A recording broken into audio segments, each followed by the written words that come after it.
Hey guys, it's Tarek with Cyclone FPV, and today I've decided to take a break from building any more quads and doing any more racing frames or anything, and I'm actually going to focus on doing some benchmarks.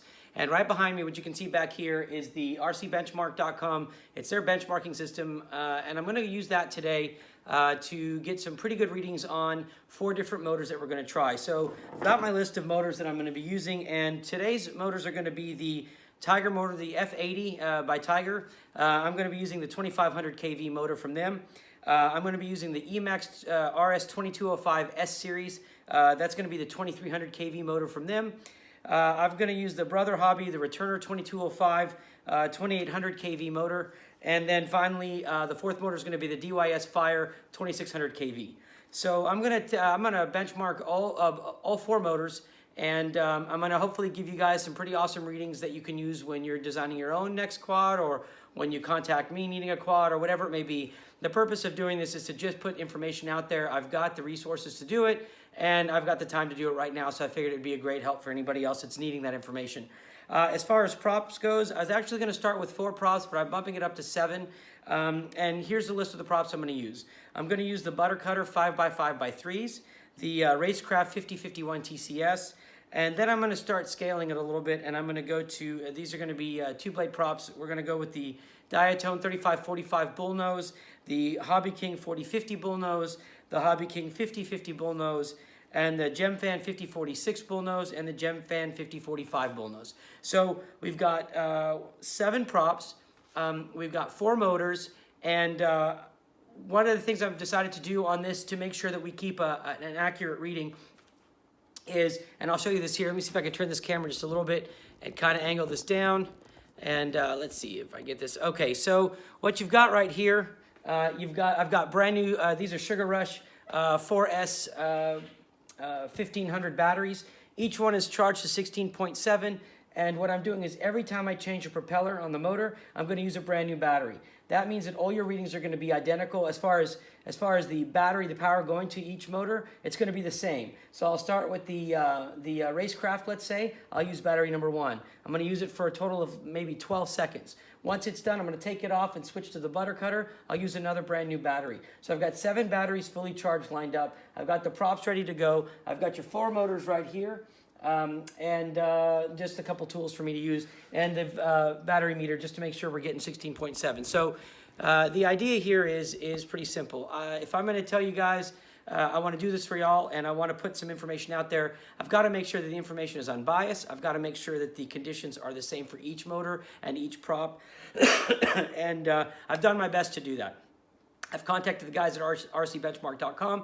I spoke with them over the phone, made sure that I understood exactly how they wanted the system to be used. And what they indicated to me is, and here's their mount right here, what they indicated to me is they want the propeller to be pushing out. So basically the prop is going to be spinning that way, or the airflow is going to be going this way, and it's going to be pushing the device this way. To do that, because these props are not the same, they're not 3D props, they're not the same, upside down and right side up. I've got to basically mount the props on reversed. So to give you an example, if I take, let's say, this Butter Cutter, right? So here's the Emax that we're going to be testing. This is the 2205 S series 2300 kV. So, and here's the Butter Cutter 5x3x3, 5x5x3, sorry. So ideally you would mount it on a motor this way, right? And it would sit like this. And it would spin, this would spin in a clockwise direction, okay? But what will happen is when it's mounted on this machine, that would mean that the airflow is going to be going this direction, and it's going to be pulling the machine. They do not want that. They've advised against it. And so what I'm going to end up doing is taking the same prop, and basically I'm going to invert it. So it's going to sit upside down. It's going to give me the same reading that I need.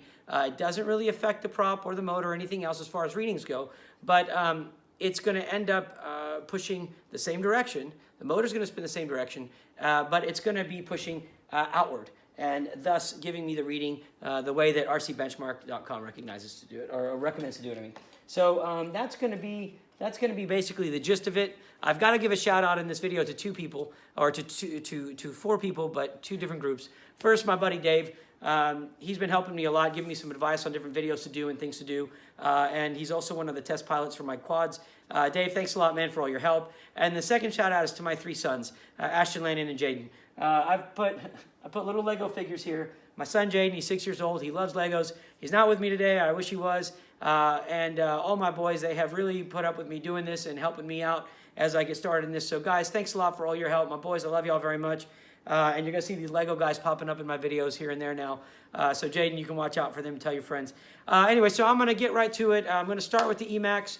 And what I'm going to do is on my video screen here, you're going to see all the readings. I'm actually going to screen capture it, and then I'll post that video, and you'll be able to see it, and then you'll see the results. So you've got video of it, you've got the Excel spreadsheet results of it, and then you could determine which one you want for whatever application you're going to be using it for. For my stuff, what I intend to do with this is by getting the proper readings for thrust, for weight, torque, and efficiency, I'm able to determine then, okay, to get a 10-to-1 ratio or an 8-to-1 ratio or whatever it may be, I'm going to try to find the two most efficient things, the most efficient motor and the most efficient prop. When I put them together, if they still read that they're efficient together, great.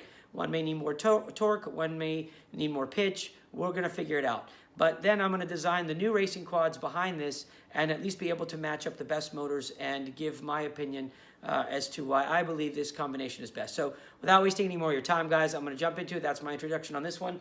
We'll start with the Emacs. We'll go to the Tiger. We're going to run. I just completed some work for these, and all these motors are new, by the way. Nothing's been used. The props are new, the batteries are new, and the motors are new. So you're getting brand new everything. Nothing's been worn out, and so the results are going to be real. Nobody has paid me to do this. Nobody donates anything. Every item I'm using, I've paid for out of my own pocket. So I have no reason to tell you anything but the truth about this and show you the perfect results on them. So if you have any questions, you can reach me at CycloneFPV.com. If not, enjoy the videos. If there's something I've done that you want me to improve on, please let me know.